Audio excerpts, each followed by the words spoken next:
Hello, I'm Father Rusty Ellisor at Church of the Resurrection. A lot of people are familiar with different stories in the Bible. Maybe the story of David killing Goliath, or Moses parting the Red Sea, or Daniel in the lion's den, Jesus walking on water. And so they know about stories here and there, but they don't know that the Bible tells one long story. It tells the long story of God and the world, the story in which we still live. And so what I'd like to do is take about a little less than 5 minutes and try to summarize that story so that you know what we as Christians believe. The story, of course, begins in the beginning when God created the heavens and the earth. And God made man, male and female, and he put those first people, Adam and Eve, in a beautiful garden. God made man in his image. And so humanity was intended to rule over the world and to represent God in the world. But Adam and Eve were deceived. You, again, have probably heard the story, right? The tree, the fruit, the snake. And they grasped at the chance to be like God themselves. And the results of that were disastrous. Humanity lost our knowledge of God. We forgot what God was like. And so we no longer loved God. In fact, we began to hate God.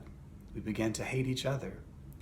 We no longer lived as the free creatures we were called to be, but we found ourselves enslaved by various forces, and we were doomed to suffer the consequences of our sin, which was death. Well, what was God to do? Would he just leave his creatures and his creation simply to rot away under the power of corruption and death? No, God is not like that, is he? And God still loved people. He still loved the world. So, God chose one man, a man named Abraham, and from Abraham and his wife Sarah, God formed a whole nation of people, the people of Israel. And among other things, God promised that through that nation, all nations would be blessed. Most of what we call the Old Testament in the Bible tells the story of God and Israel. Unfortunately, theirs was a rocky marriage. God was always a faithful husband, but Israel was frequently an unfaithful wife.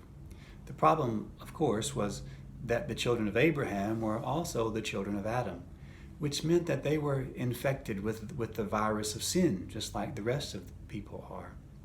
And so those people who were intended to be a blessing actually found themselves under a curse.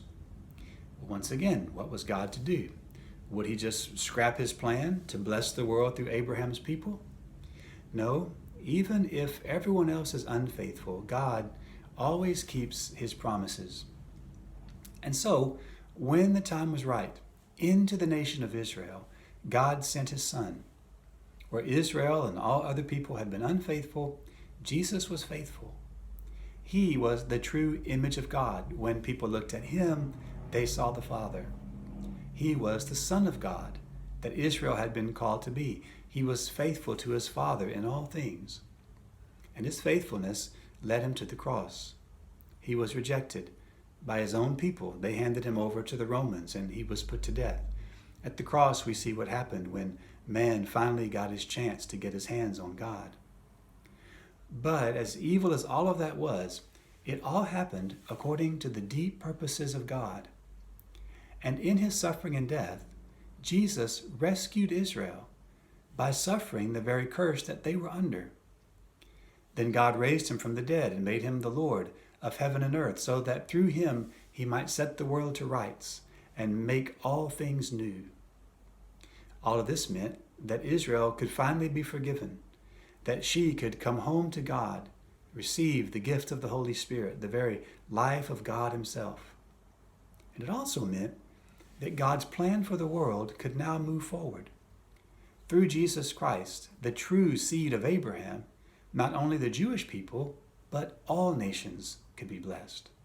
All people could now be forgiven, receive the life of the Holy Spirit, be brought into the very life of God, and begin to live at peace with God and with one another, and be the faithful stewards of the world that we were created to be.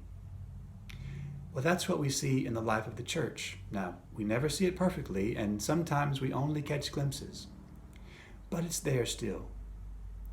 And as the church worships God, celebrates this story, and seeks to live it out, we do so looking forward to the day when heaven will finally come to earth, God will come down and make his home with us. God will condemn all evil and remove it from the world once and for all. There will be no more sorrow or sickness. Even death will be no more. There will be no more funerals. There will be laughter and dancing, feasting and singing. We will see the face of God, and we will joyfully serve him and reign on the earth forever. Amen.